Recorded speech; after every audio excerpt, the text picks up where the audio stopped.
Assalamualaikum dan selamat sejahtera semua. Jadi kita kembali lagi dalam video yang terbaru.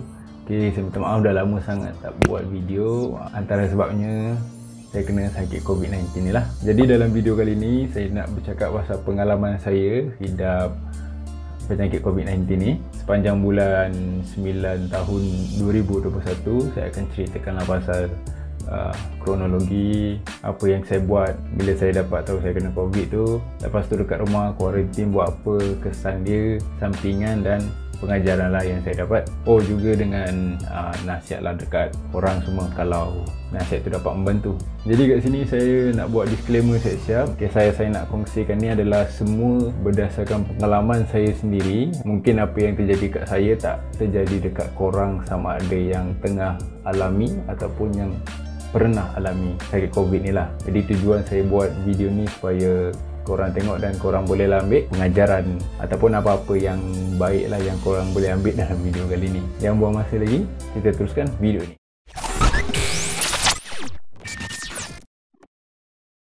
Okay, untuk pengetahuan korang, sebelum saya kena COVID tu saya dah settle saya punya vaksin, dah settle 2 dos. Masa tu lepas 2 dos tu kan kita kan ada gap 14 hari kan, tapi saya hari ke-12 tu yang kena demam tu. Lepas tu Alhamdulillah lepas demam tu baik. Cuma masa demam tu saya tak tahu saya kena COVID. Okey, kita sembang dulu pasal dia punya kronologi lah, macam mana benda ni berlaku dekat saya. Okey, 2009.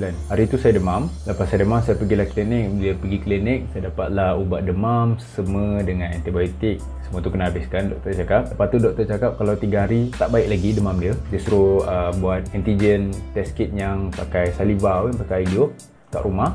Tengok kalau positif call CSC lah. Jadi 5 bulan 9 saya punya demam dah baik, cuma adalah sikit sesama dengan batuk-batuk tu semua. Lepas tu saya buatlah antigen test kit tu, and then dia punya result dia negatif. Jadi hari Isnin tu saya pergilah kerja sebab kita dah tahu kita negatif kan. Jadi kita pergi kerja, masuk macam biasa.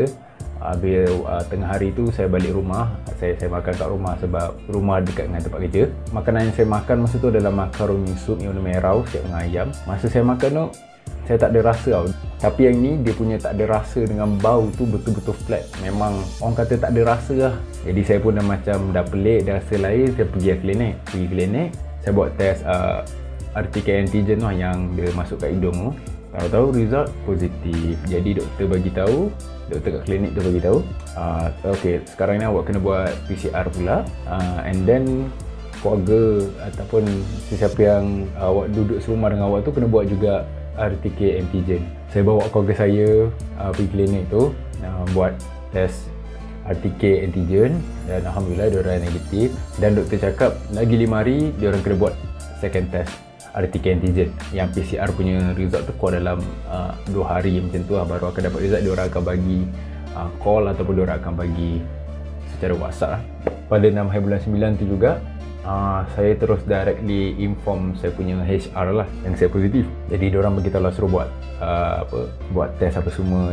Jadi esoknya dia tak adalah sampai 2 hari, 7 hari bulan 9 tu klinik call, dia cakap okey PCR negatif dan dia bagi surat PCR, result PCR tu yang ada CT value sekali tu. Dia bagi sekali link untuk kita isi. Link ni daripada CAC Johor. Klinik tu suruh isi yang dekat link tu, and then dia bagi tahu dalam masa 48 jam KKM akan call bagi tahu apa tindakan seterusnya lah, sama ada pakai gelang ke ataupun tak. Klinik tu dia suruh update MySejahtera. Bila saya update MySejahtera ikut saya punya status, and then dia automatic terus bertukar daripada yang low symptom warna biru cair tukar kepada warna merah kategori CAT 2A. And then dekat dalam MySejahtera yang kita punya profile status juga dia akan ada home quarantine order, kiranya macam satu digital order yang perintahkan untuk kita kuarantin dekat rumah. Okey, tempoh dia dalam 10 hari dalam MySejahtera tu dia bagi tahu 10 hari kena kuarantin. Lepas tu tak adalah dalam 48 jam KKM call, tak ada. Lama juga saya tunggu. 9 hari bulan 9 tu dalam pukul 4 petang macam tu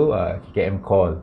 Dia call, dia bagi tahu okey suruh kuarantin dekat rumah dan juga update MySejahtera. Tapi yang call tu dia memang call orang, tapi dia macam jenis recorded voice bagi tahu apa yang nak kena buat. Esoknya 10 hari bulan 9 tu saya try untuk call CAC Johor dalam adalah saya check dekat FB ada kadang ada saya punya HR share juga beberapa nombor untuk di call. Ada dalam 6 nombor saya cuba untuk call dan kebaikan daripada nombor tu semua try call 2 kali tak dapat, lalas saya email dekat CPRC moh.gov.my. Jadi lepas saya email CPRC tu, saya cakap saya punya situation tak pakai gelang apa semua, apa nak kena buat. Diorang cakap pada hari ke-8 kena buat second test RTK antigen tu.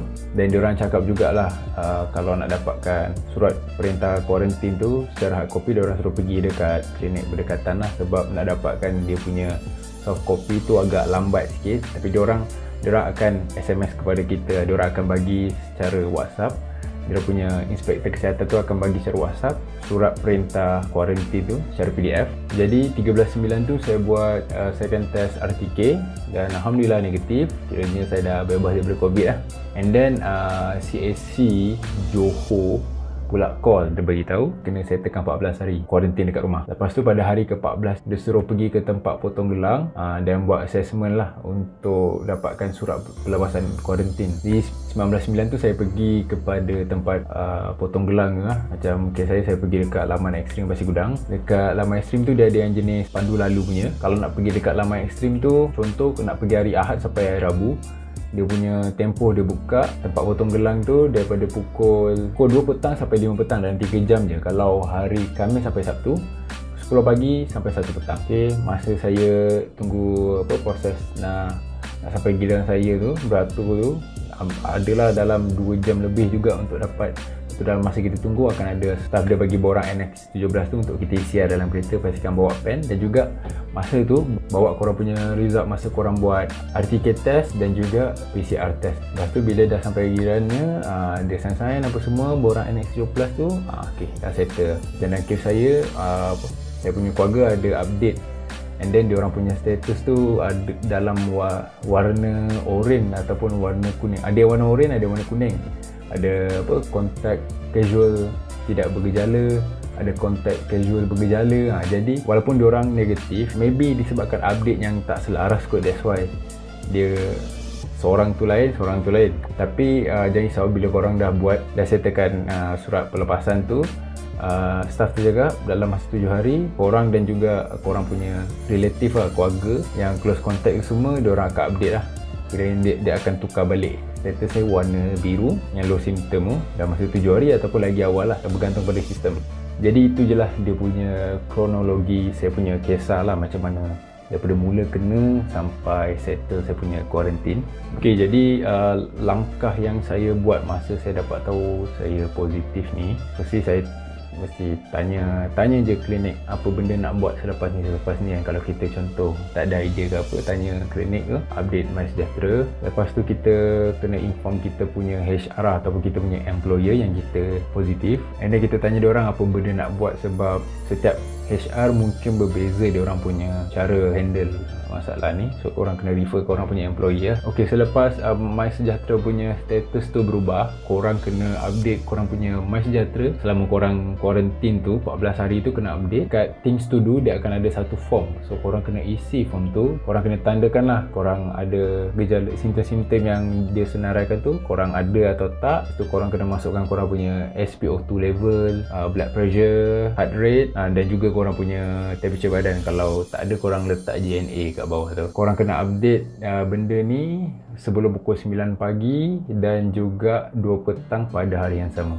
Okey, jadi barang yang nak kena ada dekat rumah masa saya pakai masa tu, saya ada oximeter untuk check kita punya SpO2 level dan juga kita punya heartbeat per minute, and then thermometer untuk check sentiasa kita punya temperature badan. Lepas tu setiap hari kalau korang yang hidap ni, korang try buat exercise breathing lah. Korang boleh tengok lah macam mana dekat YouTube tu breathing exercise tu macam mana, ataupun kalau ada ahli keluarga korang yang kena, mungkin korang boleh guide diorang. Yang ni untuk kes yang quarantine kat rumah lah, yang mana dia masih self manage diri diorang boleh buat tu, boleh buat ni. Kalau tak kritikal yang dekat hospital tu dah lain cerita.